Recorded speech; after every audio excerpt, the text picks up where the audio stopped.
does that saying go? When all's said and done, all roads lead to USB 3 Type C. Wait, no, that's not right. Yes, we are all seeing a convergence from all sorts of other connectors to USB 3 Type C. Of course we are. The data rate and the power capabilities alone.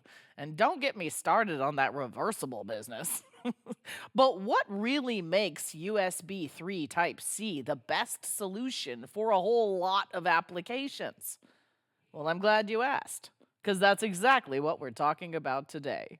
Hi, I'm Amelia Dalton, host of Chalk Talk. In this episode of Chalk Talk, Mario Miller from Würth Elektronik and I explore the components and mechanics of USB 3 Type C connectors.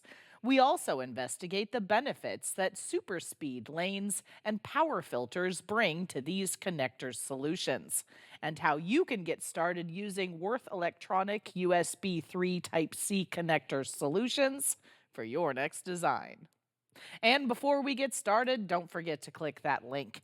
There you can find even more information about this topic from Würth Elektronik. Hi, Mario. Thank you so much for joining me. Thank you for having me. Absolutely. Okay, so we're talking all about USB 3 Type C. But Mario, before we dig into the details, give us a refresher on how we got here and the fundamentals of signals. Sure. So, USB 2, like most bus systems that we have in use today, is based on a differential signal line.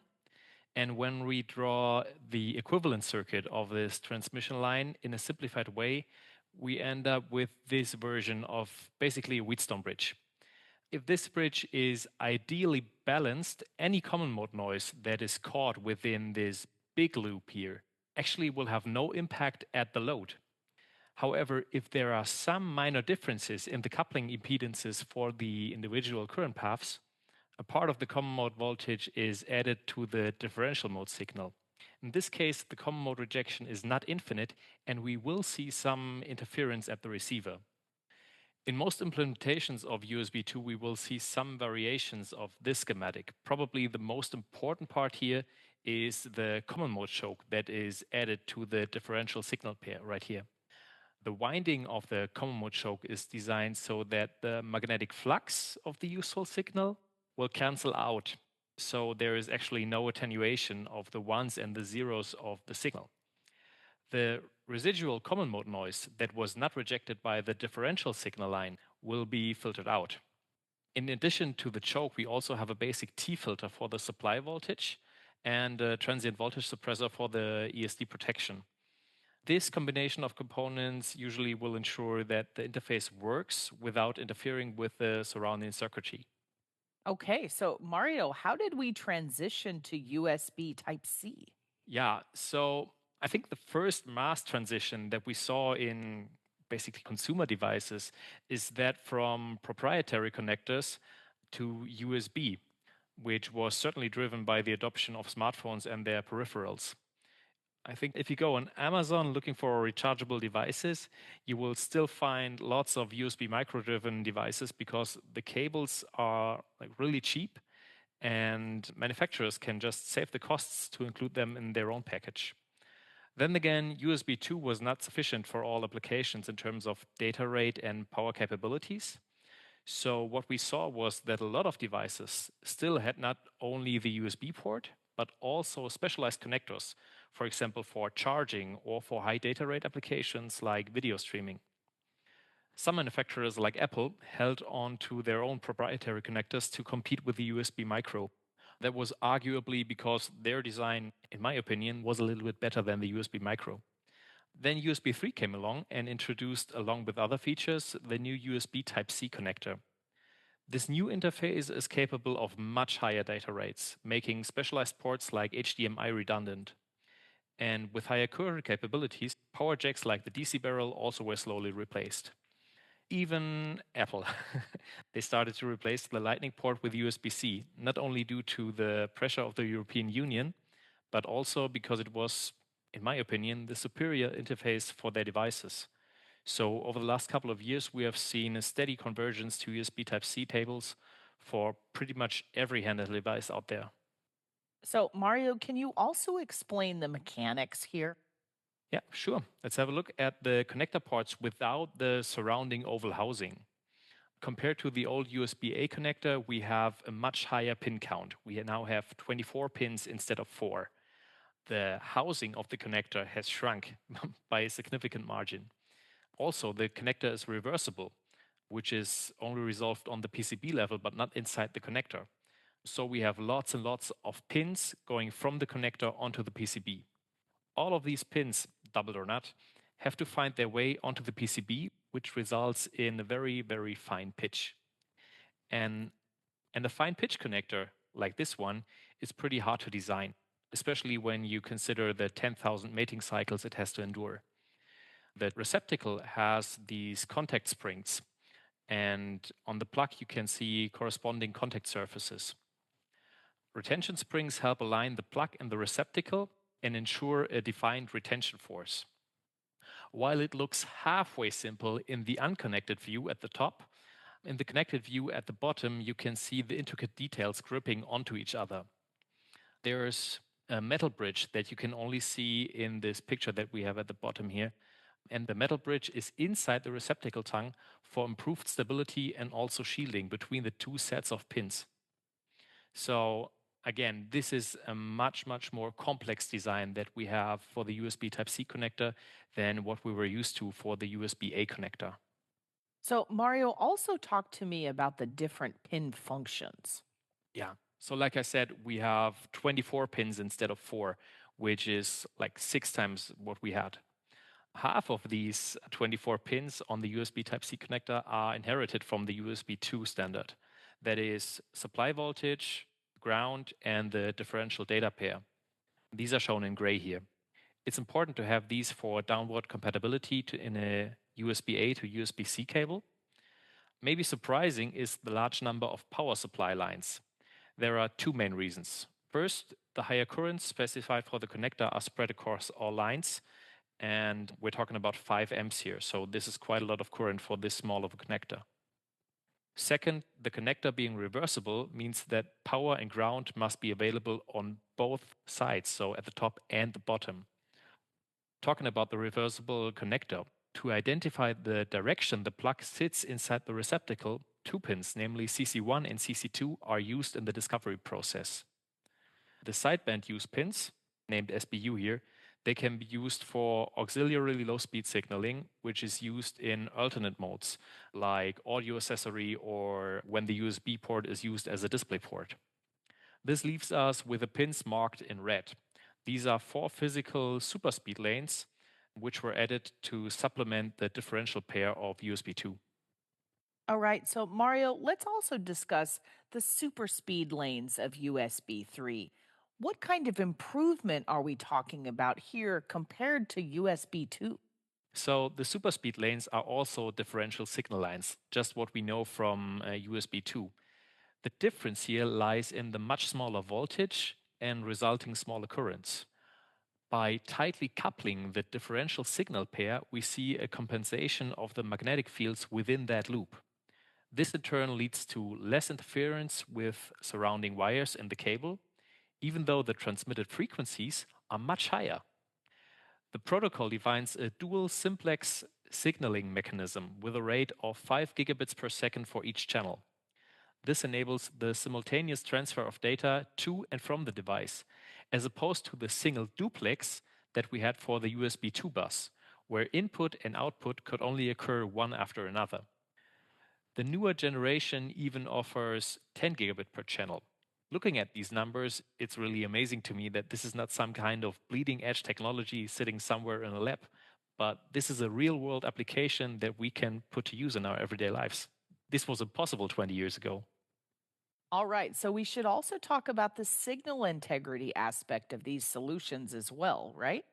You're absolutely right. These high speed data rates don't come without a cost. Increasing the frequency of the useful signal will place its bandwidth much closer to that of a typical noise spectrums that we see in the wild. So filtering in regards to EMC becomes a delicate matter because each filter component is at risk of attenuating our useful signal as well. What we see here is a typical schematic for a USB 3 filter. Along the classic components that we are using for the existing USB 2 lines, we introduce special common mode chokes for the LVDS pairs. The overvoltage protection has to be adjusted as well to keep parasitic capacitance in check. For testing purposes, we have put all these filter components onto this small PCB. This small PCB, which has a receptacle on the input side and the plug on the outside, I think it gives you a pretty good estimate of how much space the USB 3 interface will take up on your application. So, Mario, is there a way to actually measure signal integrity? Actually, there is, yes. What we see here is a USB-C cable that is connected to a measurement fixture on both sides, which in turn is connected to our trusted Rohde & Schwarz oscilloscope. The oscilloscope both generates and measures a USB high-speed signal that is transferred through the cable. The measured transitions between high and low levels are layered on top of each other, resulting in this eye diagram that we can see on the left-hand side. Reading an eye diagram is a science in and of itself, but for our purposes here today, it's sufficient to know that at the center of the eye, there is this red area that cannot be cut. Any violation of that red area from our signal will count as an error. And the more errors, the worse the signal integrity. The second measurement that we can do to understand the integrity of the system is a so-called time domain reflection measurement. Without going too much into the details of how this works, we are measuring the stray parameter SDD11 along the signal path. This diagram basically tells us the impedance at each point. I put a drawing of the board right under it to see which component it corresponds to. Any fluctuation in the curve indicates a mismatch. This causes local reflection, which again degrades the signal. This measurement here is just the stick without any filter components on it and no protection devices and without coating on the differential lines. But already you can see that the connectors cause some degradation of the signal because at the point of the connectors there is some fluctuation in the curve. After all, this is a sliding connection, so it's hard to tightly control the impedance here. The eye diagram still shows a healthy margin, so nothing to worry here.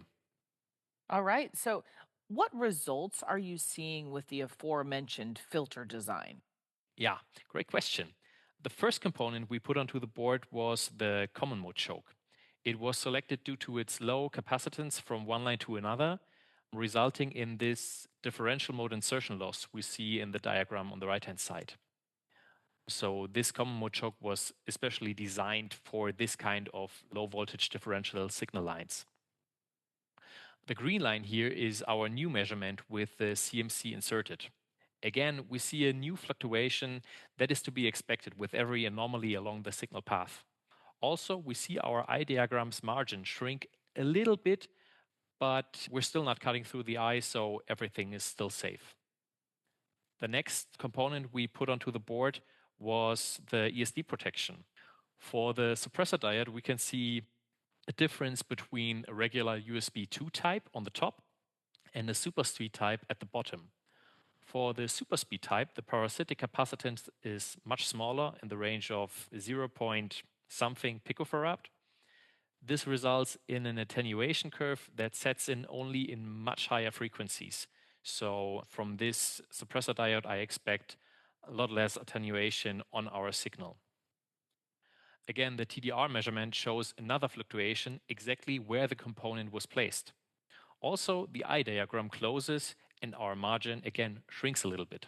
It's still safe, but only due to the careful selection of components. One more measurement, but this time we didn't add a component at all. Instead, what we see here is the influence of the solder stop coating. The size of the effect depends on the thickness of the coating, of course. But all in all, this is pretty hard to anticipate. Therefore, it's most likely better to remove the coating in the differential area to get a consistent impedance along the whole signal path. The eye diagram still has enough margin, but at this point we can recognize a reaction caused by impedance changes along the path. Now let's take a look at the last eye diagram. We are now working with 10 gigabits per second on a 1 meter cable instead of the 5 gigabits that we have seen up to now. At multiple gigabit per second data rates, frequency-dependent losses on the interconnect channel cause it to act like a low-pass filter. This has a smearing effect on the signals, which results in a reduced eye opening. It's safe to say the eye is cut by the signal. But the specification describes an equalizer functionality in each receiver device. To accommodate a wide range of channel loss, the specification provides a training of the receiver equalizer during initialization of the link. This is done in order to allow both sides of the link to optimize behavior of the equalizer to counter the loss of the specific channel being used. The training sequence repeats about 65,000 times over a time span of 4,000 microseconds, which is insane, but this allows for testing of many coefficient settings. With the equalizer function of the analyzer, it is possible to open the eye again. For this, you can look at the bottom measurement. Optimized components minimize the insertion losses and give the possibility to reach longer distances. So it's not really a good idea to just count on the equalizer being able to handle each and every signal loss that we would have. All right, so I see that it takes a lot of effort to make these high speed data lines work. So, Mario, let's talk about the power delivery aspect as well. Yeah, so I think one of the key aspects of USB 3 and the USB Type C connector is the increased power output. So with USB 2, we were limited to 2 amps at 5 volts, which was 10 watts basically, which was used for all the devices that we had back then. For USB Type C, we have new power rules set in the USB power delivery standard. We now have much higher voltages up to 20 volts, and also the standard current was increased from 2 amps to 3 amps. For the very high power profiles, we can go up to 100 watts when we're using the 20 volts at 5 amp. For the recently released power delivery revision 3.1, they again increased power levels from the existing USB standards up to 240 watts, which is again quite amazing. They introduced new rails of 28 volts, I think 36 and 48 volts with fixed voltages, and these enable up to 240 watts of power, respectively. An adjustable voltage supply mode allows the device being powered an ability to request intermediate voltages between 15 volts and up to the maximum available voltage, which is fixed by the charging component. Also, with the new revision, power direction is no longer fixed, so you can have power drawing from the up-facing port or from the down-facing port. Basically, the host or the peripheral can deliver power to the other. So, Mario, these high currents can be pushed through any USB cable with Type C connectors, right? Unfortunately not. For USB power delivery, so-called e-marker cables are needed. With these cables, there is a chip inside the cable plug that communicates the cable's capabilities. The VCon source pin can interface with the cable plugs using these so-called SOP packets. The default capability of a USB Type-C cable is 3 amps, but SOP communication is used to discover other capabilities of the cable.